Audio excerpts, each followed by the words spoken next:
All right, we are rolling. I think, yeah, 1, 2, 3. The ticker is ticking. The clock is rolling. Hello, everyone. Welcome to another installment of Get a Clue in 52. This year's version is for coaches, myself included. So Get a Clue in 52 for coaches, myself included. Hello, Sue, all the way from Melbourne, Australia, down under. Nice to see you, as always. A quick reset today. The very first Get a Clue in 52 I ever did was this version here that had all these mistakes in it that I found when I read a tip every Sunday night in 2020. And I would stream the tips from Zoom into a Facebook group. And then in 2021, we cleaned up the book and we did a new cover, new format, new design. Like this one so much better. This is the version that's available on Amazon.com. And I would get on Zoom and read a tip every Sunday night, streamed it into my YouTube channel, Watch Get a Clue, all one word. And then we got to 2022. And by the way, let me go ahead and put the banners up. Welcome to Get a Clue in 52 for coaches, myself included. And we got to 2022, and I collaborated with a client and friend, Vipul Dayal, on this version for entrepreneurs. Brand new categories, new set of tips, right? And all of them are related to being an entrepreneur. So these Get a Clue in 52 books, they have categories. In the first edition, the 5 categories were accountability, networking, marketing, sales, and communication. And then in the entrepreneur edition, the categories were personal branding, business acumen, business ownership, leadership and influence, and then finally work-life balance. And then this year I decided to do something all about coaching and for coaches, for aspiring and emerging coaches. And then I realized when I was working on the book that this is for me too. I mean, it's very fun how a lot of the times the work that we want to do and put out there into the world is really a strong reflection of the work that we are working on for ourselves or want to do or need for ourselves. Like when I wrote, it's a soft aside, but when I wrote this book, The Integrity Game, partly because I had a 10-point model to give to the world, but partly because I want more integrity in my own life, etc. So here we are this year with Get a Clue in 52 for coaches, and the 5 categories that we've been covering are self-promotion. We started the year with 11 tips about self-promotion. We get comfortable being called a coach, calling ourselves a coach, learning how to coach, believing that we can coach, and then telling the world that we can coach. And the caveat here is that we're always more than a coach. We were more than a coach before we were a coach. We're more than a coach while we're a coach, more than a coach after we're a coach. And that becomes important when we get to the section of tips that we're in right now, which is practice building, the very last section of the book. We only got today's tip and then 3 more, and then we're done. But what we moved on chronologically is like once we become a coach and tell the world we're a coach, then it stands to reason that we get coaching clients, right? We have to learn how to enroll people in coaching. Now, if we're a leader inside of an organization, manager, supervisor, director, VP, etc., then we want engagement. We want to get employees engaged, right? Everything else we want to do as a leader is going to be easier if we have employee engagement. Now, if it's private practice, though, if we're coaching for our own business, our own practice, privately, what we want people to enroll in coaching programs, etc. So we did 9 tips on how to secure engagement and enrollment, buy-in. Everything's hot knife through warm butter after that. But the formula that I've arrived at is motivation plus accountability equals results. Once somebody's engaged or enrolled in coaching with me, then it's motivation plus accountability equals results. So we had 10 tips for motivation, 10 tips on accountability, and that got us to where we are now, which is these 12 tips to finish the year, finish the book. And they're all about practice building. And the theme through all of them, in the past couple of weeks, I've done an extensive review that I'm not going to do today. I'm just going to get quickly through all of the tips that got us to where we are today. Tip number 49 is where we're at today. But when we started the practice building section, we're making this overarching point that I don't call it a business on purpose. My business is a C Corp, and it owns interest in other organizations. And so it's an umbrella organization that has equity stake and that Integrity Game LLC. So it's a business, right?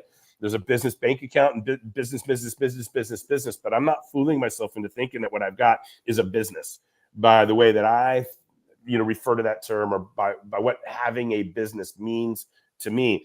And it just keeps me a little bit more sane, a little bit more real with myself, a little less hard on myself when I'm more honest with myself about what I really have. And what I really have was a skill set that I turned into an income earning hobby that I've grown into a thriving practice that, guess what, doesn't always thrive. And I stopped short of calling it a business because I don't have employees and it's not fully operational on its own. I'm very solopreneurial. I have a hard time even calling myself an entrepreneur, but that's besides the point. I'm way more of an entrepreneur than I am a business owner, if that makes sense. I do, like, what is the definition of an entrepreneur?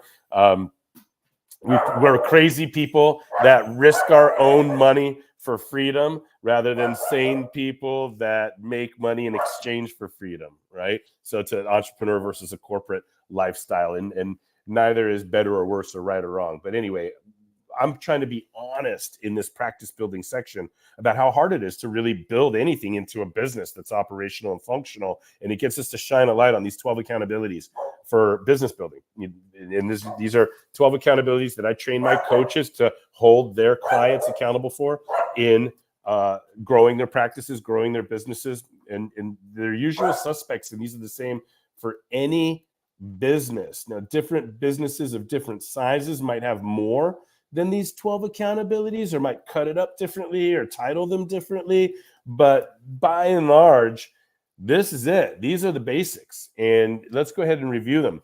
So the first tip in this section was to pay the fee of feasibility. Is it worth it to try to take a skill set into an income earning hobby, into a thriving practice, into a business? Is it worth it to build? Is it worth it to run? Is it worth it to grow? What kind of life do I want? Can running this business give me that life, right? So we want to pay the fee. We want to do the work to figure out if it's viable and avoid some of these reasons that people get into coaching that make me laugh, that are worth a little bit review. Hey, why did you become a coach? Well, I just felt like it was time to do something else. Oh, really? Is there any reason why you became a coach? Well, I'm too overqualified for any decent jobs out there. Oh, really? Is there any other reason you became a coach? I just don't want to work for another boss I don't respect. Oh, yeah, I wouldn't want to do that either. Any other reason you became a coach? Well, I've always wanted to have my own business. Any other reason you became a coach? Well, I'm really passionate about insert hobby here. Or people have always told me I'm a really good listener. And the old faithful, right? I've decided to commit myself to all 12 of these accountabilities in the 18 to 20 hour days, the fits, the starts, the frustrations, because, are you ready? I really want to help people. Oh, my favorite. Anyway, so if those are enough reasons, then go for it. But I suggest you do work a little harder and get a little more real about why you really want to do this, right? So if you do arrive at yes answers, to yes, it's worth it to go and try to run this business or build this business, what have you, then run it, right? You need somebody that has an operational acumen, that can see the marketing department, the sales department, the operations department, the finance department, and make sure that things run across those departments and organize work in a way where this person is reported to and gets the data that they need from each of these departments to make the strategies and the tactical decisions, strategic and tactical decisions on operationalizing aspects of the business that need to be on and on. So that's tip number 42. If it's worth running, then run it, right? And then tip number 43, we dive into the operations department for the first of 3 accountabilities in operations. And it's product and service development, or research and development, as it may be commonly be known as in other organizations. I just titled this, hey, can I see a menu? If your coaching business was really a business, if it was a restaurant, if your coaching business was a restaurant and I came in and sat down and asked to see a menu, what would be on your menu? Is coaching the only thing I can buy from you? Or can I buy books? Can I buy speaking engagements? Can I buy soft skill training? Can I buy, can I buy, what else? Mentoring. Can I buy e-courses? Well, like, what are all the other things that somebody who has a problem that may get solved from coaching, what are all the other ways that you might be able to solve that same problem other than coaching? And are you working at making sure those things are on your menu and people know about them, etc.? So product and service development, or developing your menu, renovating your menu, reimagining your menu, creating specials to put onto your menu, right? Like all of that trial and error around what you're bringing to the marketplace, what the market could possibly buy from you. Can I see a menu, please? That's the third accountability that we've covered. It ends up being tip 43 in our book. Then we leave the operations department and move over into marketing for the first of 2 accountabilities in a marketing department. Now, there's a million things to deal with when it comes to marketing, and there are. whether it's email marketing or social media marketing or algorithms or pay-per-click or brand messaging or headlines and swipe files and affiliates and joint ventures and ad placement. I mean, I can keep going on and on. I'm almost giving myself a headache here. All of it, all of it falls into two accountabilities. One, bring info in. Bring information from the marketplace in to your organization. If I'm your business, here's what I want to know. Tell me about your customers. Tell me about the conditions in the market. And then tell me about your competition. Tell me. Give me more information. Feed me. Bring me info. Info in. I'm the business. I have needs. I need information about the marketplace. Tip number 41. Then I need to tell the marketplace about me, right? Nobody's going to buy from me if nobody knows about me. So we got to put messages out into the marketplace. Who's the target market? What pain or pleasure do they seek to, acquire or get away from? Where do they go? What forms of transportation do they take? What magazines do they read? Where do they spend their time and talents outside of the office? Are they on LinkedIn or another social media platform? What networking events, what conferences do they attend? And how do we get our messages in front of those people? How do we get information out? Information that's sticky, information that communicates a brand promise, information that communicates our competitive advantages, why you would want to work with us instead of another coach. How are we doing that? Are we spraying and praying, or are we strategic and tactical about all of that? So of all of the things that we do in marketing, it's very simple. Bringing info in or pushing information out. Are you meeting those accountabilities in your coaching business? Then we move over to sales, right? And the reason that we're at sales now, in sales is its own department, it's only one accountability in sales, is that people out there in the marketplace, they go from anonymous, we don't know them at all. Then they become a lead when we know their name, number, and email. Then they become a prospect once we've put information out to them about what we do in a way that keeps them in the conversation with us. Now they're a prospect. Anonymous, lead, prospect. Now sales comes in. Hi, prospect. My name is Joe, salesperson. What's that behind you, and what credit card would you like to put this on? No, I tease. We're not doing used car sales here in this ecosystem. The integrity game and Get a Klu, we do, I hesitate to even call it consultative sales, but if anything, more consultative than transactional for sure. I built my practice on offering 2 complimentary coaching sessions, 2.5 hours. Nobody can hire me without getting 2.5 hours of me for free first. And I've trained other coaches on how to implement those 2 discovery or complimentary coaching sessions for any type of client that involves soft skills or service-based offerings, like financial advisors or real estate agents. They could use the same process that I use, right, to get people to pay me money to talk to me to increase their rate of enrollment on advising clients or buyers and sellers and so forth. And as a matter of fact, we outlined a lot of it in these 9 tips on engagement or enrollment. We gave lots of insights, like I shouldn't say this, but thousands of dollars worth of information in section 2 in these 9 tips. If you read it, you may not feel confident to implement it. But if you get into our coaching and leadership training, or if you get into group mentoring, or if you get a group coaching seat in the arena and get access to all of the archives of the mentoring sessions, I'm confident, 100% confident, as sure as I am that the sun will rise tomorrow, that I can train anybody how to make money as a coach. Now, I digress. That's sales, sales, sales.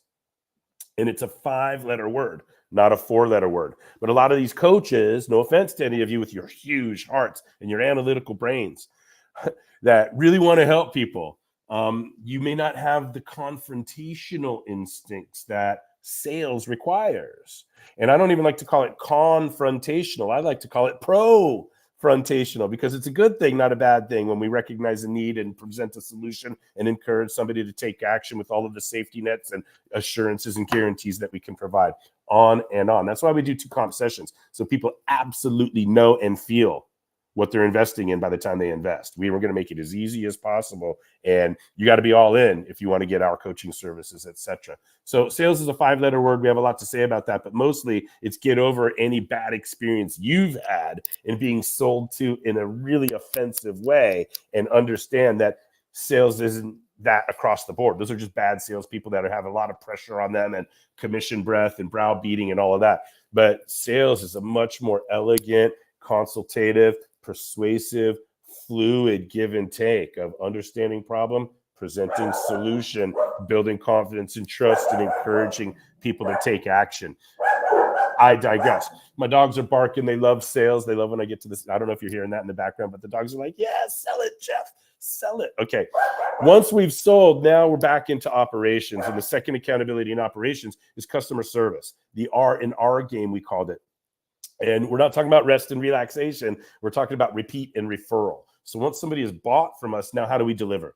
Right? What's our communication? What's the packaging? What's the extra mile? What's the wow? What's the aha? What's the value add? What's the dependability? What's the reliability? What's the consistency? What's the feel and the experience that people have when we're delivering to them what they've paid for? And we want that to be so rich and so lasting and so impactful that they stay with us and continue to buy from us, either what they've always bought from us or anything else that we put onto our menu. But more so, we want them to tell other people about us and tell the rest of the world. I got a referral earlier this week from a girl I went to elementary school with, who then years later hired me to be her coach, who now 10 years later introduced me to her partner for coaching. I love repeat and referred business. It's the greatest thing in the world. There is no greater testimonial than a really thoughtful, professional referral and professional introduction. So customer service is what that's all about. And then last week, we talked about the third accountability in the operations department, which is facilities management. And I just put a nice title on this: knowing surroundings, right? Right now, facilities management, if the dogs are barking, I don't have anybody here to quiet them down. It's on me. I'm in the home office. My wife is out of town. I just got to tolerate this. This is just part of my facilities. I'm from the home office today. So it was a really fun conversation last week when I recalled all of the different places where I've conducted business, like in my car on the side of the road, or Starbucks, or the parking lot of a Starbucks, but close enough to still get the Wi-Fi where I could stay in my car and still get the signal, but not have the competing stimuli of all the other people inside of and the speakers and the music and right. There's all these trade-offs as we're building our practices, all these trade-offs as we're deciding, and we're going to get into it because we're moving into the finance department now, starting today. We're on our way to understanding, well, if a dollar came into my company, how much of that dollar would I give to facilities management? How much of that would I give to market research? How much of that dollar would I give to outbound marketing? How much of that dollar would I give to the salesperson that sold the thing for $1? We're going to start to move our mindset away from coaching at all. Like what we're about to talk about has nothing to do with coaching at all. It has to do with practice building on our way to a business, right? And we're talking about the needs of business, these basic accountabilities. So knowing surroundings, it was fun last week to imagine, the university club, or when I had the 500 square foot office that I was subletting from the photographer, or when the business was in my bedroom, in my 1,250 square foot house that was already so small, I had to go outside just to change my mind. I put the business in the bedroom. How do you think that went for my marriage and my sex life? And I digress. We're on LinkedIn and other platforms right now. But just thank you for chuckling while you're imagining that having your business in your bedroom is not a good idea. Anyway, I digress. Don't let me go down the rabbit hole on that. But corporate people do it too. My wife, how many times has my wife gone to bed with the laptop on her lap in corporate because corporate. So anyway, this isn't marriage counseling here. We're hanging on. We're doing the work. What this is the realities of building a business from a practice, from an income earning hobby, from a skill set, from an interest, from a talent. I went in reverse order there. So what we want to focus on now is that we're out of the operations department and we're in to the finance department for the first of 4 accountabilities, and it's strategic payables. Now, it's at this point I want to see if I can and if so, how quickly I can get to a picture of the org chart that I want to show while my dogs are still barking endlessly. You guys, calm down, please. This is how it's going to be. But let me just scroll to a new picture of an org chart. I had a new design done on the workbook, and let's see if I can quickly get to this. and bring it up. Hopefully the dog will stop barking. Funny, Sue. What's funny about that is that I actually am realizing now that my oldest son is home. Okay. But they're barking outside because of noise, and he's home from college, like first semester done. He came home last night. He's just probably sleeping in. He probably didn't hear a thing, you know. Totally He probably oblivious. doesn't hear anything. All right, Yeah. so here we go. We're gonna do the present, and we're going to do the screen share. And tell me if you like this, Sue. It's a different design that our designer Stella came up with for like a fillable version. Okay, can you see Okay. this? So do you see the 12 accountabilities here? Oh And we yeah. actually added 13 and 14 in this new design. So I'll talk about what those are in a second because I didn't write about those in the book. Okay. No. But while we're sharing screen here, and I'm going to go and just make an adjustment to the temperature in the home also because I am my own facilities manager right now. But just as a point of review, 41 is all the way up here at the top. Tip number 41 in our book is number 1 on this org chart, which is it worth it? Is this business worth owning, running, growing? Because you don't just get to coach if you're going to try to make it a business.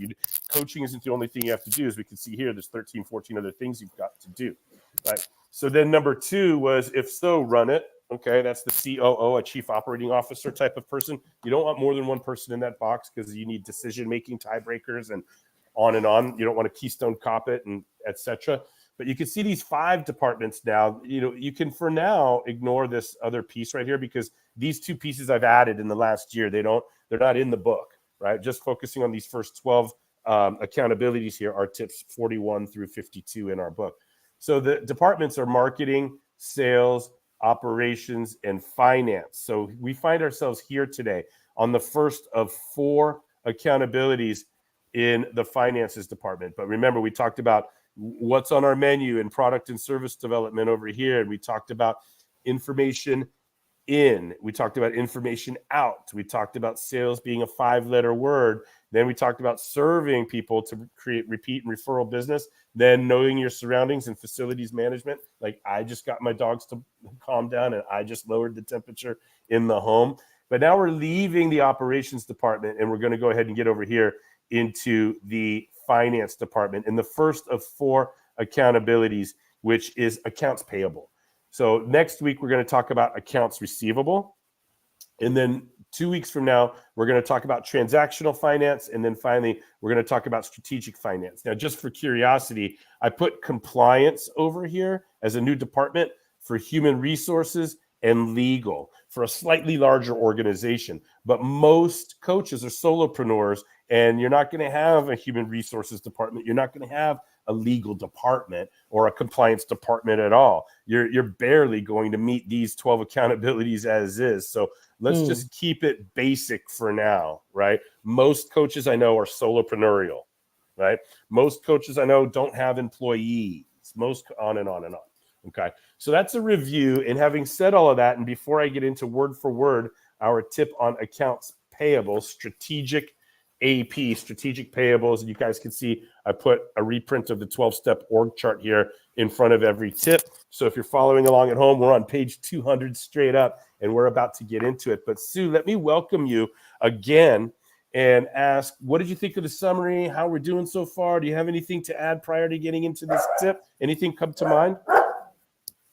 Thank you. Good to be here. Mm-hmm. The just one thing that comes to mind is it's a good going through these sections or these tips in this last section helps us to think about how we allocate our energy and focus if we're going to run a successful practice, right, or business, and go, okay, I have to allow X amount of time to do, and just think about what might be 1 or 2 things when you're starting out, for example, that are going to keep those areas moving forward.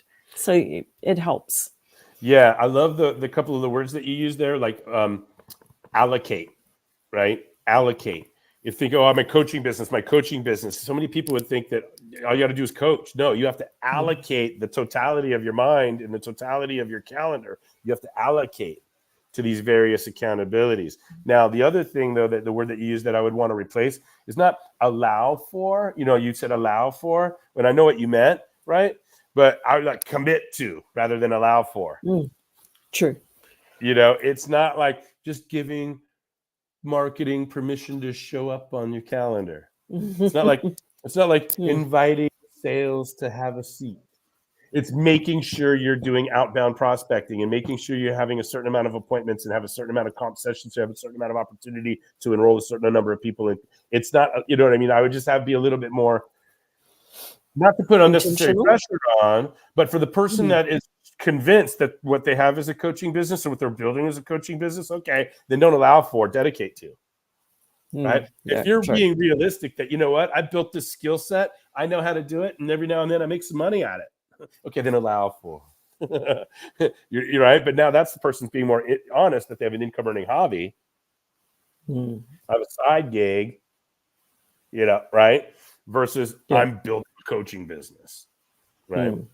So really good input there. Anything else before I get into the word for word of it for today? This isn't as long as some of the other tips. It's so funny when we get into finance, I look around for my wife immediately. Like, what do I have to say about this? Right? Anyway, that's the reality of it. If your wife does your books, you're going to love this. Anyway, you may not want to call it a business. I did so much marriage humor today. Here we go. Are you ready? Page 200, tip number 49, strategic AP. The 9th accountability on Org Chart 101 takes us out of the operations department. Shoo, I thought I'd never get out. And into the finance department for the last 4 accountabilities. This accountability is accounts payable. And tip number 49 is to be strategic about it if you can. And so, in other words, the tip isn't to pay your bills. The tip is to pay them strategically if you can. Here we go, word for word. Let me take a look and see if there's any comments here, because I see a couple of eyeballs of some people that are with us online. I don't know who you are, but if you're out there watching in real time, I see some eyeballs. Thank you for joining. Let's go ahead and continue with the word for word on today's tip number 49. If you simply pay for all your expenses, you'll meet this accountability. Even better, however, if you can maximize cash flow and avoid unnecessary expenses, parentheses, late fees, interest payments, fines, auto payments for things you're not using anymore, etc. A mature business will usually have an AP clerk handling all of the transactional duties to meet this accountability, but a coaching business usually has the coach doing it. Here we go again. If I asked you if you are an accounts payable clerk, you'd say, no, I'm a coach, damn it. You might not say damn it, but I threw it in there in parentheses just in case you would. You might say it mentally in your head, even if you didn't say it out loud. Hey, Sue, role play this with me. Ask me if I'm an accounts payable clerk. Are you an accounts payable clerk? No, I'm a coach, damn it. No. I'm a coach. Damn it. I get it. But if I asked who pays the bills and expenses in your coaching business, what would you say? If you said, I do, me too. Better yet, if you have a personal or executive assistant who does it for you. Maybe better yet, if your spouse runs your bank account, books, bills, etc. I don't know. What I do know is that I have never taken a class or had any formal training in accounts payable, yet I have always done and still do 100% of this job in my practice. And I am betting dollars to donuts that most coaches are in the same or similar boat. Maybe once I grow large enough to justify the expense of hiring someone else to do this, I might be tempted to call my coaching practice a coaching business. Once I have policies and procedures, checks and balances, safeguards and standards, strategies, tactics, and resources to maximize the cash flow and minimize wasteful spending, I might be tempted to call it a business. But the truth is, I'm so diluted with meeting the previous accountabilities at a high enough a level to eat, that I only achieve a bare minimum of effectiveness meeting this accountability. And cue the music. 4 more accountabilities on the chart. 4 more accountabilities. I don't describe my own business as a coaching business. I call it a coaching practice, partly because I still do 100% of my own AP.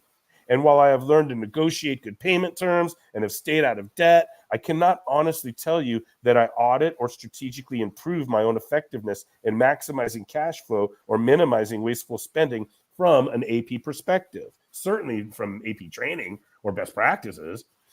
I digress. When it comes to this accountability, the closest I will get to calling what I have a business is when I use the words debit card after business. My business debit card. That's as close as I get, right? I am more certain that I have a business debit card than I am that I have a coaching business. And back to the music. You nail one down, pass it around. If you are not convinced from this tip that acquiring the training and skills of an AP clerk while running a coaching business can be hard, and conducting audits that reveal flow and waste issues is even harder, the next 3 tips reveal several more reasons why coaches struggle to build what I would personally feel comfortable calling a coaching business. 9 down. Is it worth it? Does it run? What does it sell? What must we know about the marketplace? What does and how does the marketplace know about us? How do we convert prospects to clients? How and how well do we get repeat and referral clients? Where does all of this take place? And what do you prospects clients experience when doing business there? And ninthly, I just made that up, ninthly, how are we increasing liquidity and reducing waste when we pay for the things we need? And resume the music. 3 more accountabilities on the chart, 3 more accountabilities. You get something you need, you figure out a way to pay for it, and hopefully there's some cash flow afterwards. We'll see you guys next week for accounts receivable. But there you go. There you have it. Tip number 49. I knew I was going to have so much fun reading through these tips. Thank you for humoring me on the 99 bottles of beer on the wall theme, because each time you meet an accountability, there seems to always be more accountabilities that need to be met. And this is what we're trying to be real about in Get a Klu in 52 for coaches, myself included. I'm trying to be raw and vulnerable with you about all the things that I have and continue to struggle with, as much as I have to give to aspiring and emerging coaches. Sue, let me welcome you back in here. What say you on tip number 49 or anything we've talked about today? I believe these finance tips are really important. Even if you go, oh, but I'm not inclined that way, or that's not my forte, that's not my training. What they do give, though, is a structure to your finances. And even at a personal level, I was reminded of that 12 months or so ago when I came to do my taxes for the year. Having a simple little bit of software that allows the expenses and revenue that are related to or a business or a practice perspective, keep them separate. It just makes a world of difference when it comes to doing your taxes. So even for that reason alone, being structured, having your house in order, is really helpful. Yeah. I mean, incredibly helpful. And like, I didn't tell the whole story, but I certainly hinted at, honestly and as vulnerably, as transparently, as the context of the book allows, because the book isn't really about like Get a Klu in 52 for marriages, where one's entrepreneurial and the other is corporate. That's not what Get a Klu in 52 is about, although that would be a cool book. So I didn't have to go all the way down the rabbit's hole and go totally deep scuba diving. But I was transparent and real and honest enough to say, like, guess what? If you haven't figured it out yet, my wife does my books. So what place do you think I come in among my wife's priorities when it's time? Hey, honey, I need an invoice for this, or hey, we got taxes are coming. Hey, and so she gets to it when she gets to it, and I'm in the middle of something, and like the marital communication is interspersed with it. the dog's barking while we're doing it, and I got to leave my desk and go over to her desk and sit down in her dungeon and find a place to feel comfortable among her corporate piles. I mean, these are real things that, like, this is the reality. This is not, you just see this in social media. Nobody posts on social media the arm twisting that my wife has to do to get me to justify expenses and remember what this is for and what that is for, or the arm twisting that I have to do to get my taxes filed on time, or and how that interrupts merit. This is real, and like, would I recommend any coach have their wife? No, I probably wouldn't. But this is the reality. This is what I'm doing, right? This is the way we've done it, and we're making it work. And I'm 17, 18 years in the game, and I've grown it to several six figures, and we've got a lot of success under our belt. But I want to be honest as I can about the realities of it. And I just bet there's a lot of coaches that struggle with this out there. Yeah, well, it can be a really hard area. I think finances in any situation can be really challenging to come to terms with.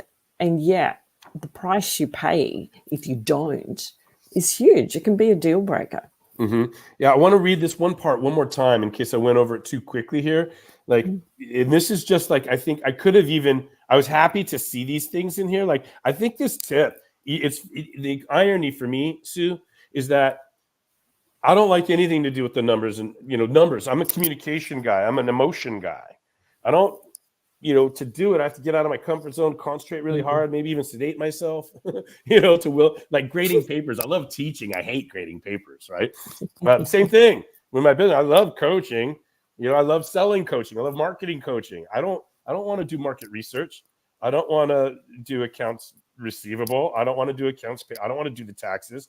I don't mind doing strategic. The last tip of the book, I don't mind doing strategic at a high level. How much budget do we need to give these departments, and what are we going to price things, and what discounts can we offer, and what investments do we want to make that we think we can get an ROI on, and how do we incent? I don't mind that, right? That's one accountability. It's the very last one, and the last tip we'll cover in the book. But all the analytical stuff I don't enjoy. But as much as I don't enjoy it, right? I don't even like to admit that I do it, but I do for the purposes of honesty and transparency. What this book is trying to promise the marketplace. I think this tip is well written. Which is anyway. So here's one of the things I've enjoyed about this tip, and I think I could go deeper, like a lot deeper on. But here we go. If you simply pay for all of your expenses, you'll meet this accountability. Even better, however, if you can maximize cash flow, which is the amount of money you have on hand at any given time to make any decision you need to, and avoid unnecessary expenses, which basically reduces profits and prevents coaches from paying themselves or having money to invest in the stuff they really do need. Parentheses, late fees, interest payments, fines, auto payments for things you're not using anymore. That part I liked because those were specific, tangible examples that I think we can all relate to. I think we've all wasted money on those things when a dedicated strategic focus on this could have avoided. And so I shudder to think, what is the collective amount of money that all solopreneur coaches have wasted on just late fees, interest payments, fines, and auto payments for things they're not using anymore? That's thousands and thousands and millions of dollars. Yeah. That's unrealized profits for the business and unrealized direct income to the coach. So most coaches don't pay themselves any consistent salary, or they don't pay themselves proportionately from what they're bringing in and all of that. So I think that's well written. I also like this "No, I'm a coach, damn it" piece. That was kind of funny. But here it is. Maybe once I grow large enough to justify the expense of hiring somebody else to do this, I might be tempted, right? Once I have policies, and this is the part that I thought was well written. Once I have policies and procedures, checks and balances, safeguards and standards, strategies, tactics, and resources to maximize cash flow and minimize wasteful spending, then I might call this thing a business. But until then, I'm just this dude named Jeff that's just figuring it out like everybody else. I'm just 17 years into it with a huge track record of some successes through all of my mistakes and failures. So what else, Sue, on Get a Clue in 52 for coaches, ourselves included? Yeah, look, it could be really easy to go down a rabbit hole and get into a heap of detail, but I think just being conscious of what are the habits that you've allowed yourself to get into in your finances that, like you said, I think one of the simple ones is committing to something that has a regular payment, but you haven't stopped to consider, does that relate to some of the other sections in our org chart that, it was relevant at the time, but if I take some time to go back and review info in or info out, for example, I actually don't need that anymore. Just doing a review every 6 months maybe and doing that check-in. Hang on, what am I paying out? Do I still need to be doing that? It could be just a really good habit. Yeah, one of my here's a real story, right? I did a purchase earlier in the summer that ended up being like a scam purchase. And so I called the bank and like, hey, this is a scam. Can I reverse this or whatever? And they said, yeah, but we're going to have to send you a new card. And I was like, at first I was like, oh, what a pain in the ass. When you have a new card and you have to go in and re-enter all of the details that had been memorized for audio, this and that, right? And my first reaction was like, oh, what a pain and then I was like, oh yeah, what a great thing. Because then all of the stuff that I'm paying for that I don't use anymore is not going to renew until they get the new details. Perfect. And I was like, what a blessing to make a mistake, to have to shut my card down, because then I don't have to make a 1-hour appointment with myself to line by line and go through my statements and then go, like, you go through the statement and you look for the website, you try to remember your login and you log in and you see and now it's a 2-hour thing, 2-hour, 3-hour thing, which you would put off because it's miserable and you don't enjoy it. This is just the reality, right? Yeah, right. True. So just an anecdote to justify what you were saying there. And it comes to mind to share a couple of banners that are related to some things that were mentioned today. So first of all, I mentioned that we used to stream these Get a Clue in 52s into my YouTube channel, Watch Get a Clue. And we still do. This year, all of these sessions are streaming in. We also streamed all of the sessions from this version of Get a Clue in 52. So and there's all kinds of other goodies there. So if you want to check out some more content or some archives of some past installments of Get a Clue in 52, there's lots of good stuff on Watch Get a Clue, all one word. The other thing that we mentioned earlier today was these 2 comp sessions. And so if you're interested in getting a 20-minute video for free, 20-minute video of me explaining I think 8 or 9 reasons why I developed 2 complimentary sessions instead of just doing one that my coach's training taught me, which didn't work. No offense to my coach's training, but that stuff didn't work. It didn't work for me anyway. Or instead of posturing like I'm a guru who is untouchable, say, I don't give free sessions. They either hire me or they don't. I don't do 0. I don't do 1. And then the other side of the equation, I don't do how about I just coach you for free until it works? And then when it works, you'll refer people to me. I don't do that either, because no people have skin in the game there. And it's building a mansion on top of quicksand, if you can even call it that. What I arrived at was 2 complimentary coaching sessions, 90 minutes for one and an hour for the second. And so we referred to that earlier today when we talked about sales being a 5-letter word instead of a 4-letter word. So if you want to know 9 more reasons or 8 more reasons or 7 more, if I mentioned any of them, and just send an email to info@getaclue.net with the subject line, why 2 comp sessions? Or session, it should be whatever, session, why 2 comp sessions?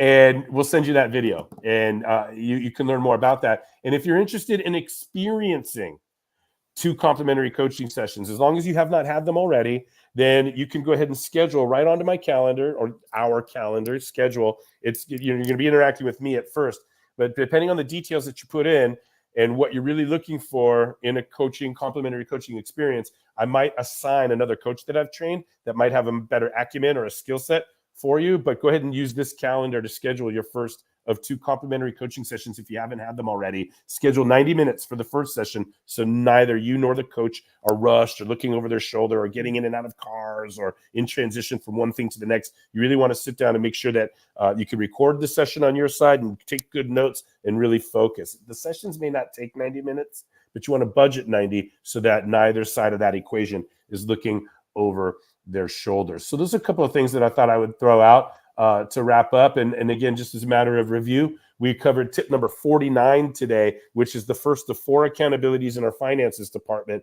And we don't want to just pay the bills, but we want to be strategic about paying the bills. Can we negotiate terms? Is it worth it to finance it? Do we get a discount for paying in full up front? How do we get reminders? There's all kinds of things that we could be strategic about to increase our cash flow and minimize our wasteful expenditures. And that's what we're talking about today. Sue, last call for comments, questions, expressions of gratitude. Is there anything you want to tease, by the way? I'm tempted to talk more about. We're making some. Well, I was just going to say, learn to love the numbers. Learn to love the numbers. Yeah. Yeah. Well, I can't contain my excitement. I'm going to let everybody know that the next version of Get a Klu in 52 is underway. It's in production, and we've got about 23 days to finish it, but we're making great progress. It's going to be Get a Klu in 52 for speakers. Following on the fun that we've had this year doing Get a Klu in 52 for coaches, we've got a whole new section. There's going to be like maybe 12 tips that get repurposed for this new volume, but we've got a whole new approach. We've got a whole corpus of tips that you're not going to find in any other speaking book out there. There's going to be some tips that show up in just about any speaking book, but we've got a plethora of up to about 40, maybe 30, 40 tips that you just won't find anywhere else in any version of a speaker's book. So Sue is collaborating with me on that project. Sue, do you have any words about what it's like to work with me on a Get a Klu in 52 project? Fun. It's fun. And working with you on a project like that it was so rewarding because you're learning as you go. And I think I made the comment to you, in this book, you talk about Get a Klu in 52 for coaches, yourself included. And we were joking about that the other day, that you're learning as you go and you're reminding, oh, hang on, I need to focus on this. And, oh, yeah, I forgot about that.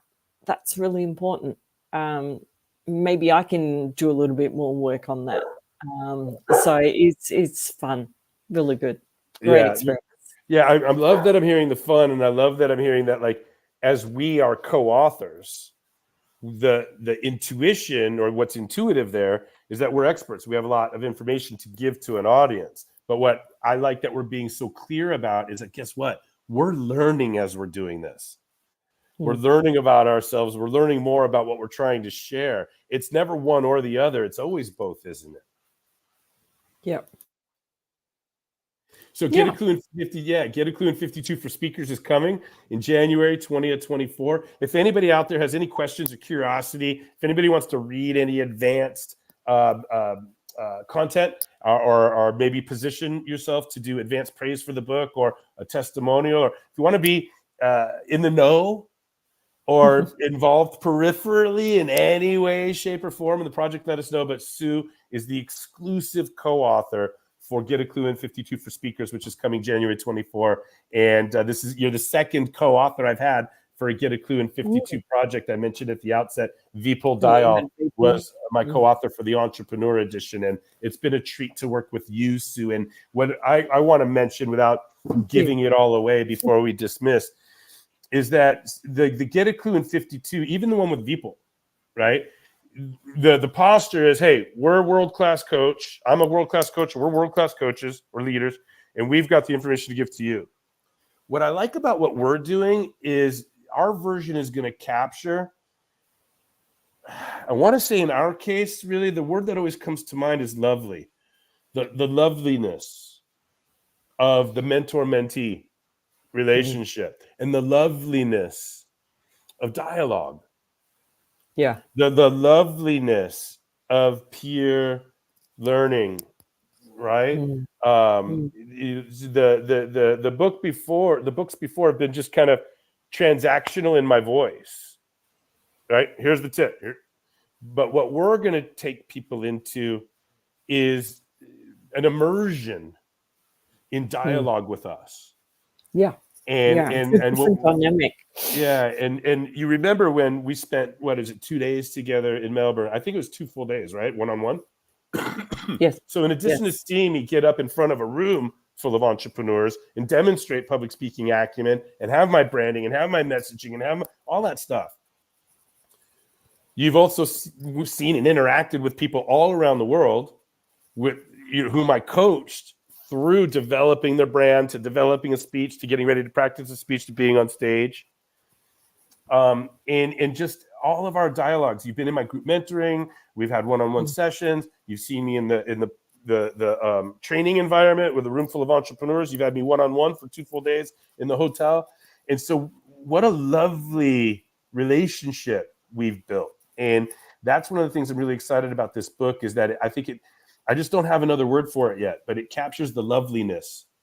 Yeah. The loveliness that's waiting for a real professional, mature mentor-mentee interaction and a progression. And if we can drop readers in to And it's the this, richness. I think it's the richness in that relationship has been it's been special, incredibly meaningful. Yeah. Just lots of words that I guess that could broaden that out. Mm-hmm. Yeah, it's going to be unique to see this thing hit the shelves, so to speak. I'm very interested in how we will interplay next year as co-hosts and how we'll replicate, because sometimes you write something and then you try to voice it, it doesn't come out the same, especially when you go from a dialogue to a book and then back out to a live stream. The contexts shift a little bit. So we might even have to do rehearsals, Sue, right? Anyway, it's going to be fun. And that's the other thing I love about this, is that when you do a book project with me, it's not just committing to getting the book project done, right? From concept to design to collaboration to co-authoring. And I'm bringing my team of editing, formatting, cover design, etc. It's not just all of the production and the self-publishing coaching and all of that, but it comes with a year of collaboration on these live streams. So you've been so dedicated throughout the years of showing up just to be a learner or, a participant on that side, right, of the desk, so to speak. But it's going to be wonderful to elevate you and to have fun with you and to continue to collaborate. It's a gift that's going to keep on giving. And we're going to have all those recordings, which we can then transcribe. And who knows who's going to join us, what kinds of comments and what kinds of dynamic interaction we may have. And so it's been fun for me. Everything it is for you, it is for me too. It's fun. I'm learning about myself and more about the process. And I just can't wait to get this thing up on Amazon and into people's hands. And I'm already anticipating our first live stream together. But we've got 3 more to do this year for the current volume of Get a Klu in 52 for coaches, myself included. Last call. Anything else before we dismiss for today? No, not for me. Not today. Okay, wonderful. Thank you as always, Sue. Look forward to seeing you again next week in our continued collaborations on our project. And we're almost there. 3 more weeks to go. Cue the music. Cue the music. All right. We'll see everybody next week. Thank you, guys. Bye-bye now. Okay, bye.